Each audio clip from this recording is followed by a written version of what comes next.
실손보험 보험료를 반값으로 깎아줍니다. 50% 할인이에요. 근데 아무도 안 갈아타요. 왜 공짜에 가까운 걸 거부할까요? 지금 한국에서 실손보험에 가입한 사람이 약 4천만 명이에요. 국민 10명 중 8명이 이 보험을 갖고 있는 건데 이 보험을 파는 보험사들은 매년 적자합니다. 더 이상한 건 가입자 대부분은 보험금을 한 번도 못 받았는데 극소수가 전체 보험금의 대부분을 가져간다는 거예요. 오늘은 이 보험이 왜 고칠수록 더 망가지는지 그 구조를 파헤쳐 볼게요.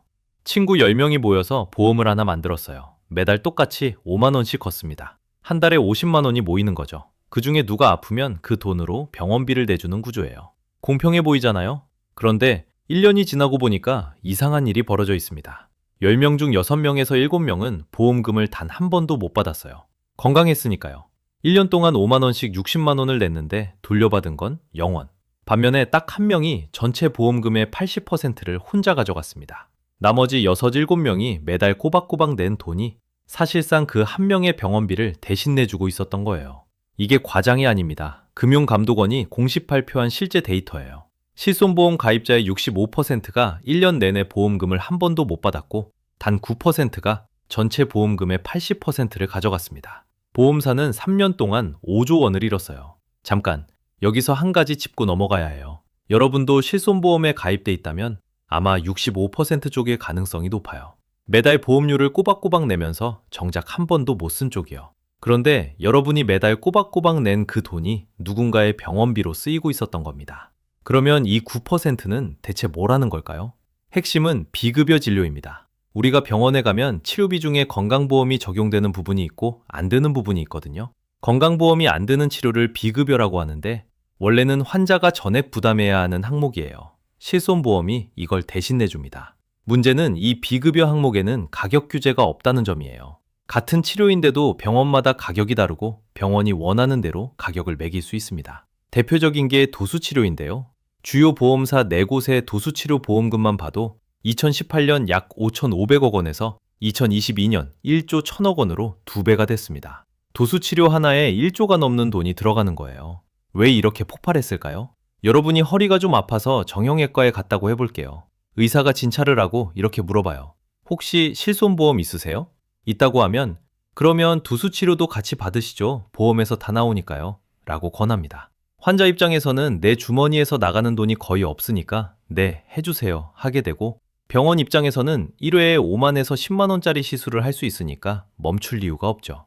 이걸 경제학에서는 공급자 유인 수요라고 해요. 말 그대로 공급자인 병원이 수요를 만들어내는 겁니다. 이 구조가 만들어낸 숫자를 보면 놀랍습니다. 2024년에 도수치료와 비급여 주사, 이 두 항목에만 5조 4천억 원이 들어갔어요. 전체 보험금의 35%가 넘는 돈이 딱 두 가지 치료에 몰려있는 겁니다. 환자는 보험이 내주니까 치료를 받고 병원은 수익이 되니까 치료를 권하고 보험사는 가입자를 모아야 하니까 보장을 넓히고 셋 다 합리적으로 행동하고 있는데 결과는 전혀 합리적이지 않은 거예요. 대체 왜 이런 구조가 만들어진 걸까요? 처음부터 이랬을 리 없잖아요. 이게 하루아침에 이렇게 된 게 아닙니다. 2009년부터 17년 동안 정부가 이 보험을 5번이나 뜯어 고쳤습니다. 2009년 이전 1세대 실손보험 시절로 돌아가 보죠. 이때는 말 그대로 무법지대였어요. 보험사마다 약관이 전부 달랐고 비급여 보장은 사실상 무제한이었습니다. 자기 부담금이 사실상 없는 것이나 마찬가지였어요. 병원비가 100만 원이 나오면 100만 원 전부를 보험사가 내줬습니다. 가입만 하면 의료비 전부 보장해드려요 라는 마케팅이 횡행했죠. 거기에 재가입 주기도 없으니까 한번 들어놓으면 평생 그 조건 그대로 유지할 수 있었어요. 지금 1세대에 가입돼 있는 분들이 절대 이 보험을 놓지 않는 이유가 여기 있습니다. 결과가 어땠냐면요. 보험사들이 적자를 감당하지 못해서 하나둘 빠져나가기 시작합니다. 2012년 이후로 무려 13개 보험사가 실손보험 판매를 중단했어요. 더 이상은 팔면 팔수록 손해라는 거죠. 한때 30개가 넘는 보험사가 팔던 상품인데 지금은 18개만 남았습니다. 상품을 파는 회사가 도망치는 보험이라니 보통 보험은 팔수록 이익인데 이건 정반대였던 거예요. 이때부터 이미 구조가 잘못돼 있었던 겁니다. 그래서 2009년에 2세대가 나옵니다. 약관을 전면 표준화하고 자기부담금을 10에서 20% 넣었어요. 병원비의 일부는 환자가 직접 부담하라는 뜻이었죠. 10%라도 본인이 내게 하면 함부로 안 쓰지 않을까. 그런 계산이었습니다. 나아졌을까요? 전혀요. 생각해보세요. 병원비 100만 원이 나왔는데 내가 낼 돈은 10만 원이에요. 90만 원은 보험이 내주는 거잖아요. 10만 원 아끼겠다고 치료를 포기할 사람이 얼마나 될까요? 비급여 보장 범위 자체가 여전히 넓었어요. 10%를 내더라도 나머지 90%를 보험이 내주니까 거의 공짜라는 인식은 바뀌지 않았어요. 오히려 실손보험 있으면 공짜라는 인식이 전국에 퍼지면서 비급여 진료가 더 폭발적으로 늘었습니다. 2017년에 3세대가 등장합니다. 이번에는 좀 더 강하게 갔어요. 도수치료, 비급여 주사, MRI를 별도 특약으로 분리하고 연간 한도를 정했습니다. 도수치료는 연 50회, 350만 원까지만 보장하겠다는 거죠. 한도를 정하면 과잉 이용이 줄어들 거라는 계산이었습니다. 그런데 여기서 아이러니한 일이 벌어져요. 사람들이 그 한도를 꽉꽉 채우기 시작한 겁니다. 마치 뷔페에 가면 본전을 뽑아야 한다는 심리처럼 어차피 350만 원까지 되니까 다 쓰자는 인식이 퍼졌어요. 한도 채우기가 일종의 관행이 됐습니다. 천장을 정해줬더니 오히려 사람들이 그 천장까지 올라가 버린 겁니다. 한도가 없을 때보다 한도를 정해준 뒤에 이용량이 더 는 거예요. 3세대의 손해율은 138.8%로 고쳤는데 2세대보다 더 나빠졌어요. 그러면 4세대는 좀 나았을까요? 4세대는 2021년에 출시됐는데 이번에는 당근과 채찍을 동시에 들었어요. 보험을 많이 쓰면 이듬해 보험료가 최대 300%까지 할증됩니다. 보험료가 3배가 될 수도 있다는 거예요. 반대로 적게 쓰면 최대 10% 할인해주는 구조입니다. 많이 쓰면 벌 주고 적게 쓰면 깎아주고. 이번에는 되겠다 싶죠? 결과를 보면 충격입니다. 4세대의 손해율이 147.9%예요. 1세대 때 113%이던 손해율이 가장 최신인 4세대에서 148%가 됐습니다. 가장 최신 버전이 가장 망가진 버전이 된 거예요. 고칠 때마다 숫자가 올라가고 있잖아요. 왜 이런 역설이 생겼는지 이해하려면 미국에서 일어난 일을 보면 됩니다. 2010년에 오바마 케어를 만들 때 똑같은 벽에 부딪혔거든요. 미국 인구의 14에서 16%가 보험이 없는 상태에서 보험 가입을 자율에 맡기니까 건강한 사람들은 나는 안 아프니까 필요 없어 라며 안 들어오고 아픈 사람들만 가입하고 그러니까 보험료가 폭등하고 보험료가 오르니까 더 많은 건강한 사람이 떠나는 악순환이 벌어진 겁니다. 오바마가 결국 전국민 의무가입이라는 강제 조항을 법에 넣은 이유가 바로 이 악순환을 끊기 위해서였어요. 한국 실손보험도 정확히 같은 구조에 빠져 있습니다. 보험을 많이 쓰는 사람일수록 절대 떠나지 않아요. 당연하죠. 내가 내는 것보다 받는 게 많으니까요. 반대로 보험을 안 쓰는 건강한 사람일수록 왜 내가 남의 병원비를 대야 하지? 라며 떠나고 싶어 합니다. 건강한 사람은 빠지고 아픈 사람만 남으니까 풀 전체의 손해율은 고칠수록 올라갈 수밖에 없는 거예요. 이게 경제학에서 말하는 역선택이에요. 보험이 필요 없는 사람은 빠지고 가장 필요한 사람만 남아서 시스템이 무너지는 현상이죠. 거기에 아까 봤던 병원 문제까지 겹쳐요. 실손 가입자한테 비급여 치료를 적극적으로 권하는 구조가 동시에 돌아가고 있으니까요. 결국 세 가지 톱니바퀴가 서로를 가속시키는 겁니다. 비용을 안 내니까 환자는 마음껏 쓰고 건강한 사람은 보험료가 올라가니까 떠나고 병원은 실손 환자한테 더 적극적으로 비급여를 권하고 이 세 바퀴가 동시에 돌아가면서 손해율이 매년 올라가는 구조예요. 하나만 막는다고 해결이 안 됩니다. 그 사이에 보험료는 매년 올랐습니다. 최근 5년 동안 누적으로 46%나 인상됐어요. 5년 전에 월 3만 원이었으면 지금은 거의 4만 4천 원이 된 거죠. 그런데도 보험사들은 여전히 매년 1조 6천억에서 2조 원씩 적자를 보고 있습니다. 보험료를 46%나 올렸는데도 여전히 적자. 이 막다른 상태에서 나온 게 5세대입니다. 올해 5월에 출시될 5세대 실손보험 핵심이 뭐냐면요. 이번에는 접근을 바꿨어요. 큰 병은 확실히 보장해줄게. 대신 도수치료 같은 가벼운 건 네가 절반 내. 이게 5세대의 핵심입니다. 자기 부담률을 50%로 올리고 연간 보장 한도도 5분의 1로 쪼그라뜨렸어요.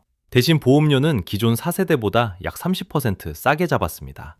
거기에 1, 2세대에서 갈아타면 3년간 추가로 50% 할인까지 해줘요. 언뜻 보면 합리적이에요. 보험료가 싸고 정말 큰 병이 생기면 중증 비급여로 여전히 보장받을 수 있으니까요. 도수치료 때문에 보험료가 폭등하는 문제를 잡으면서 정작 필요한 중증 보장은 지키겠다는 거죠. 과잉 이용 막고 보험료도 내리고 중증은 보장하고 이번에는 되지 않을까? 여기서 아까 처음에 던졌던 질문이 돌아옵니다. 그런데 왜 반값 할인을 해줘도 아무도 안 갈아탈까요? 지금 1세대나 2세대에 가입돼 있는 분들 이야기예요. 지금 2세대에 남아있는 계약만 약 2,190만 건이에요. 이 보험은 비급여 보장이 사실상 무제한이에요. 재가입 주기도 없으니까 한번 들어놓으면 평생 유지할 수 있는 일종의 금융자산이나 마찬가지입니다. 매달 5만 원이 좀 넘는 보험료를 내더라도 두수 치료를 몇 번 받고 비급여 주사를 맞으면 낸 것보다 더 많이 돌려받을 수 있어요.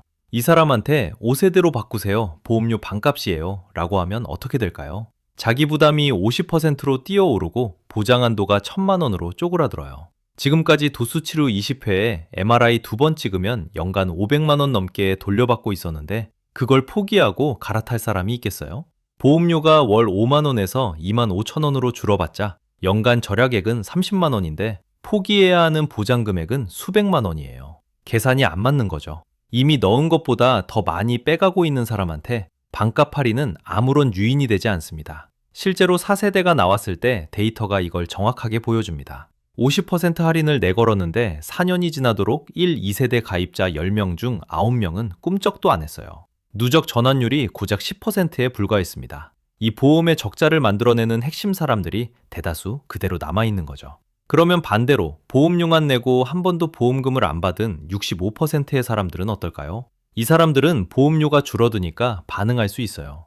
근데 여기에 함정이 있습니다. 이 사람들이 아무리 많이 갈아타도 보험사의 손해율은 나아지지 않아요. 원래 보험금을 안 쓰는 사람들이니까요. 오히려 이 사람들이 빠져나가면 기존 풀에는 보험금을 많이 쓰는 사람들의 비중만 높아집니다. 우량 고객이 떠나고 적자를 만드는 고객만 남는 거죠. 보험사 입장에서 진짜 필요한 건 고이용자가 빠져나가는 건데 그 사람들은 절대 움직이지 않습니다. 마치 뷔페에서 가장 많이 먹는 사람한테 반값 뷔페로 갈래요? 라고 묻는 것과 같아요.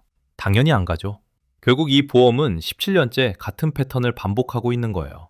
문제를 발견하고 제도를 고치고 근데 고칠수록 더 나빠지는 1세대에서 5세대까지 17년 동안 매번 이번에는 다를 거야 라고 했지만 매번 같은 벽에 부딪혔습니다. 할인에 반응하는 사람은 손해율을 안 올리는 사람이고 손해율을 올리는 사람은 할인에 절대 반응하지 않으니까요. 가격을 아무리 만져도 구조가 안 바뀌는 설계 자체가 함정인 보험인 겁니다. 17년 동안 5번의 수술을 했는데 매번 환자가 더 아파진 셈이에요. 이 보험의 진짜 문제는 보험료가 비싸다는 게 아닙니다. 많이 쓰는 사람과 안 쓰는 사람이 같은 풀에 묶여있는 한 보험료를 반으로 깎든 2배로 올리든 구조 자체는 바뀌지 않는다는 거예요. 가격이 아니라 풀을 바꿔야 하는 문제인데 17년 동안 5번이나 가격만 만진 겁니다. 수영장 바닥에 구멍이 뚫려 있는데 물을 더 넣을지 덜 넣을지만 고민하고 있는 거예요. 물의 양이 문제가 아니라 구멍이 문제인 건데 말이죠. 다음 달에 보험료 고지서가 오면 한번 떠올려 보세요. 내가 매달 내는 이 돈이 정확히 어디로 흘러가고 있는지, 그리고 여러분은 10명 중 어디에 서 있는지. 5세대가 또 실패하면 6세대는 도대체 뭘 바꿔야 할까요? 오늘 영상은 여기까지예요. 재밌으셨다면 구독, 좋아요 부탁드리고요. 다음 영상에서 또 재밌는 이야기로 찾아올게요.